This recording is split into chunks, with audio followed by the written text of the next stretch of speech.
What's good, guys? Today I'm going to be doing an overview of the HID projectors.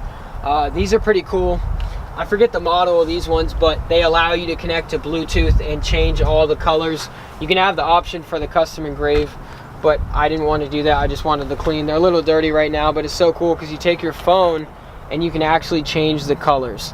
I've had these things for a while now, and they're so, useful, and they never break. They never break. I haven't had it yet, and I've had it for a couple years.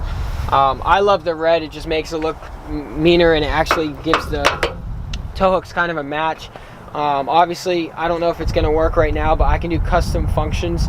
So I like all these. I mean, they go crazy. I don't know if you guys can see that, but red, blue crossfade, that's pretty cool. 7-color crossfade. But yeah, these are really cool. The only thing that I would say is the wiring gets so crazy.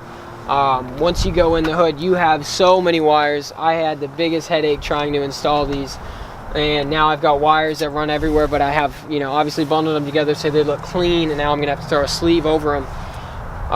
But definitely recommend these. They're so cool. They're a topic starter. Everybody's like, yo, these are so cool. So you can explain it to them that they're Bluetooth, turn them off whenever you want. Obviously make sure you turn them off because they will carry battery if you leave them on. Not saying anything from experience, but yeah, guys, definitely recommended these as well. Let me know if you guys have any other questions. Price range, they run, I want to say, about $1,600 for the pair. I know it's insanely high for headlights, but definitely worth it if you're trying to stand out. So yeah, let me know if you guys have any questions, and see you guys in the next video.